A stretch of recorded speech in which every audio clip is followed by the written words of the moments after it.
This HBJ Talk episode is sponsored by Agri-Services Agency, and they get it. Navigating insurance options is frustrating and time-consuming. Agri-Services Agency offers insurance solutions tailored to agriculture that give you the peace of mind to focus on farming, knowing your farm is protected for future generations. Okay, welcome to HBJ Talk. I'm Lacey Vilhauer, and since May is Beef Month, our guest today is Heather Buckmaster, Executive Director of the Oklahoma Beef Council. Thank you for joining us today, Heather, to talk about your role in beef promotion and some of the current marketing campaigns you have planned. Lacey, we're so excited to be here today, and May is Beef Month. And as we look at May Beef Month, it's really the start of the grilling season. And so we're going to have a strong focus on summer grilling with our new national campaign targeting Oklahoma consumers in our key population centers through YouTube and connected TV. Our goal is going to be to keep beef top of mind as we head into the summer grilling season. And our new national campaign is about how beef does it all. It celebrates beef and the people who raise it, the bold flavor it creates, the ease it brings to everyday meals, and the nutrition it provides. And I should also add, as part of our efforts, we're going to have ads playing on connected TV during the NBA championships, which is pretty important in Oklahoma right now. And then we have a new initiative on May 14th. It's our first time to do this, but we're going to be hosting a Girls Who Grill event in Oklahoma City. And this event invites women with various skill sets and areas of influence, so kind of micro influencers to those larger influencers, to learn more about grilling beef while networking with other women. And then we have more than 20 beef states. I think it's actually 20 state beef councils are participating in this effort throughout the grilling season in partnership with NCBA, a contractor to the Beef Checkoff. But wait, there's more. Finally, we have an e-commerce campaign. We're currently in the midst of a heavy up in Oklahoma of a national e-commerce campaign that runs for 6 weeks with a major national retailer. And I love these campaigns, Lacey, because we can demonstrate measurable results for our producers. For every dollar invested, we can say, hey, we invested this dollar and the return was $50 in incremental beef sales. And for those that might not be familiar, when consumers are shopping online or on the app for their groceries, beef ads would then pop up. And what we find even more amazing is that we can help drive new shoppers to the beef category. So when we say new shoppers to the beef category, this means shoppers that were buying groceries online but hadn't purchased beef. Our product's a little bit more expensive, so they can be hesitant to purchase our product when they don't see it. And so when we're driving new shoppers to the category, that's a big deal for us, because that means that we're also going into the digital carts of our consumers. Wow, that was a lot. You guys have a lot going on. Now, Heather, you're an Oklahoma gal, just like me, but you also had some pretty unique experiences outside our state. Can you tell us a little more about your background and those adventures before you started at the Oklahoma Beef Council? Life is an adventure, Lacey, but I did spend 2 years serving as a Peace Corps volunteer in the Gambia, West Africa, essentially working as an ag extension agent. My husband still thinks those photos are Photoshop, but they're real. I have to say, every stereotype you might have of Peace Corps, I experienced. The mud hut, check. No running water, check. No indoor plumbing, really no plumbing at all. But it was a wonderful 2 years, and I'm grateful for that time, because such an experience means that I have far greater appreciation for the food systems that we have in the U.S., because I've seen the lack of it. I am grateful for every farmer and rancher in this country who produces food and fiber, and the systems that allow us to feed ourselves and the consumers around the world. And that experience really drove that point home for me. Yeah, that must have given you a great appreciation for the everyday privileges that we take for granted. Can you explain more about the purpose of the Beef Checkoff and why you're so passionate about promoting beef? Our role for 40 years, it's the 40th anniversary of the Beef Checkoff, has been to drive and protect beef demand. And I am passionate about it, as so many of my colleagues are, because we grew up in the industry. I grew up on a wheat stalker operation.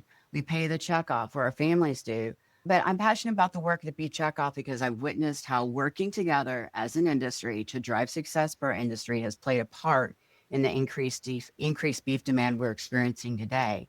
I can point to so many Beef Checkoff efforts that have moved the needle for this industry, but we don't have all day. So I'm just going to give you a couple examples, and some examples that people may not remember.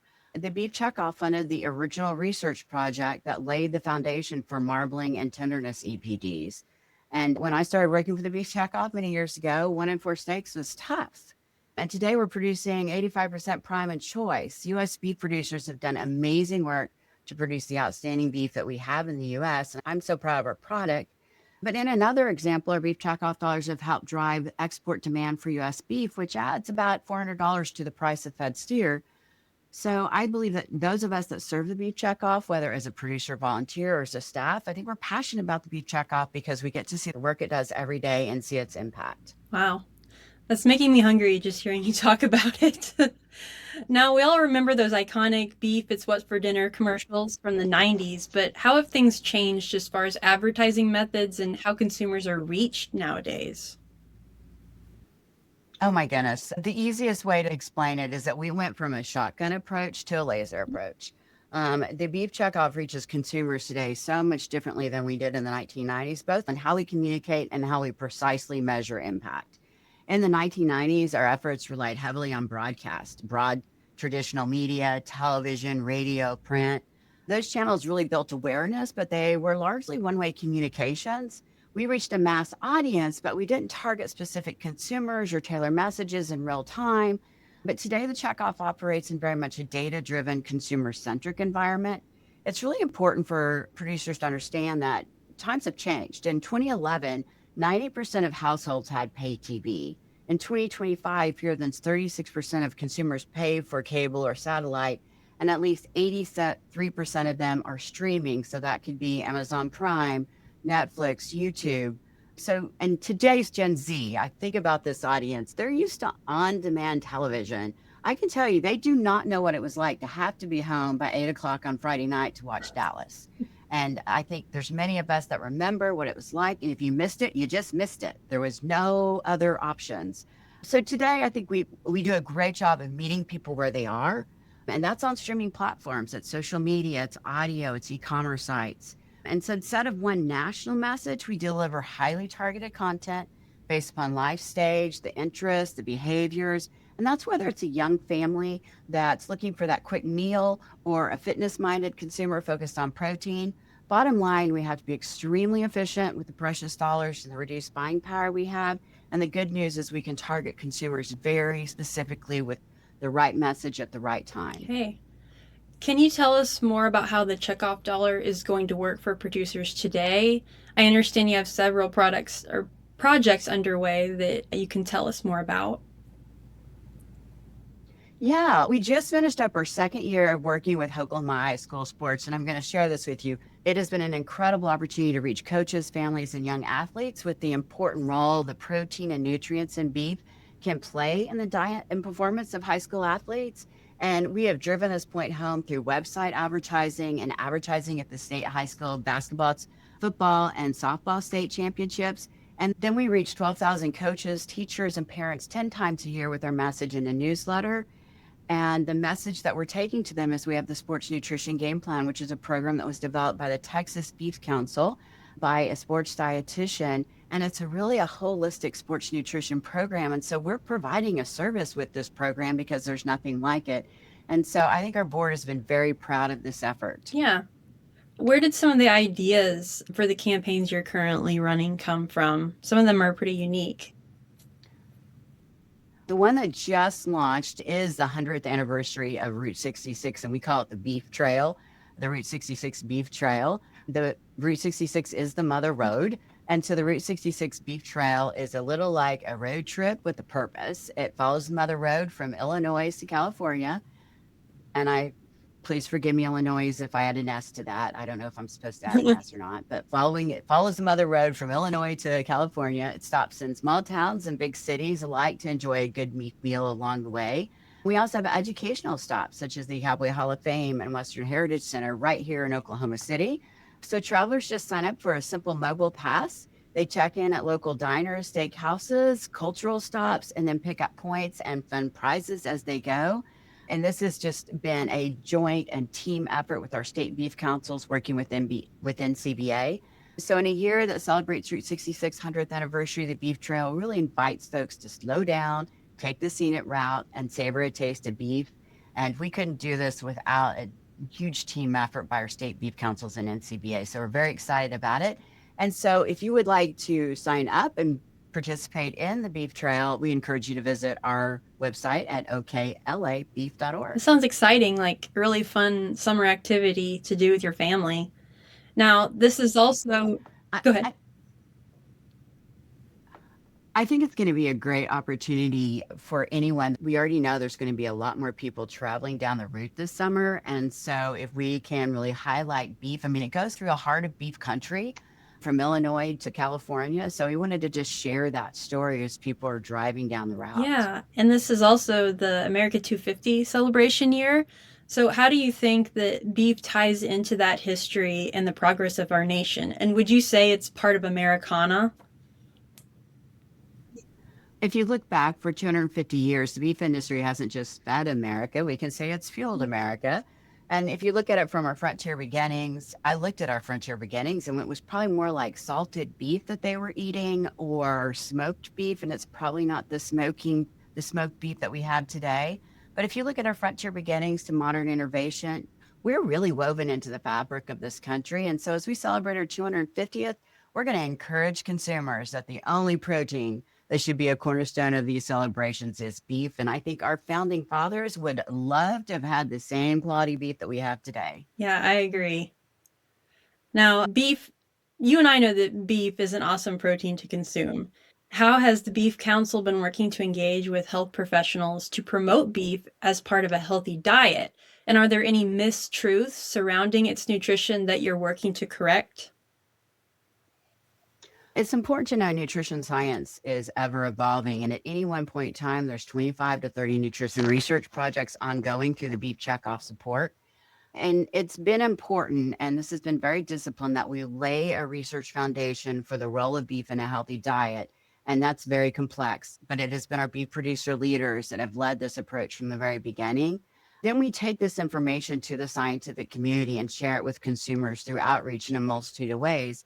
I think if you look at the latest dietary guidelines for Americans, which recommended an increase in daily protein and highlighted beef, the final report featured 20 beef checkoff funded studies, which is really amazing. But it's also about grassroots outreach. In Oklahoma, we started working directly with physicians about 15 years ago.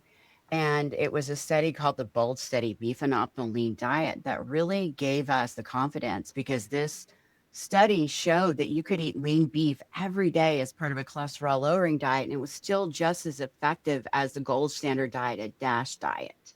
And I still remember how skeptical some of the groups that we were working with at the beginning, they were skeptical of having a speaker from the Beef Checkoff. And so we have overcome that skepticism, and it's due to the incredible researchers and experts that we work with. They now just asked, do you guys have a speaker available? Which is a huge accomplishment. But as I have to share this with you, an executive director for a physicians group said to me, he goes, Heather, your speakers are credible. They're science-based with actionable information for our physicians. And in this effort, I just say it's been a busy 4 weeks because we have hosted a speaker on the topic of protein at the Pediatricians Conference and at the Oklahoma Academy of Nutrition and Dietetics. And this week, we're hosting one of the leading obesity experts in the country at the Primary Care Physicians Conference. And then we're going to follow this up with the speaker this summer at the Oklahoma Nurse Practitioners. So we're working with core health professional groups in Oklahoma to educate them on the role of beef in healthy diets so that they can then share that with their clients and patients. And I would also say, if we're not there, no one is there speaking for beef. So I think our role is very critical, and the role that we play in reaching these groups is critical. Yeah, it sounds like it. Now, anyone who shops at the grocery store right now can see that beef prices are high. But how has demand responded? And are consumers still choosing beef even if it comes at a premium price? Why do you think that is? First of all, the taste of our product means they continue to choose our product. And I think they're trading out in other ways. Research shows that to us, that beef demand has remained strong, but we're cognizant that we have to continue to showcase how beef fits into every budget. And we do that through social media outreach and our websites. We have a great piece that's on steak swaps, for instance. This says, if you're looking for this steak, here's another steak that might be an option for you. Cool. Now, with May being Beef Month, what's one thing that you would like producers to know about the efforts of the Beef Council, and one thing you would like consumers to know about the beef industry? Let's start with consumers. And I'm going to circle back to Peace Corps. Several years after my service, I was at an event with Peace Corps friends, and one of their friends who worked in international development said to me, and I'm not exaggerating my tone, Lacey. She said, "You were a Peace Corps volunteer and you worked for the beef industry." I have to say, I didn't have the nicest thoughts going through my head, but I was raised better. And I just looked at her and I said, "Proudly, I do." I said, "I serve the most amazing farming and ranching families in this country who work hard every day to produce a high quality, safe product, the product they serve to their own families. And they do this while caring for natural resources because they want to leave their farms and ranches better for the next generation." So, yes, I proudly work for the beef industry. I have to say, nothing else was said after that. I was still a little taken aback. But to producers, I would say the Beef Checkoff is led by beef producers just like them at a state and national level. Beef producers care deeply. The beef producers, our leaders, care deeply about getting it right, ensuring our checkoff dollars are invested as effectively and efficiently as possible. And Lacey, we're working with the same dollars we were in 1985. And so those dollars are precious and they're treated preciously.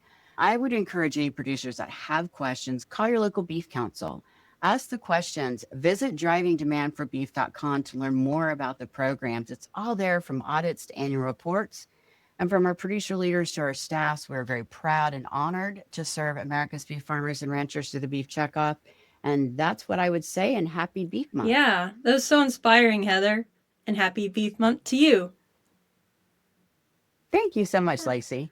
This HBJ Talk episode is sponsored by Agri-Services Agency, and they get it. Navigating insurance options is frustrating and time-consuming.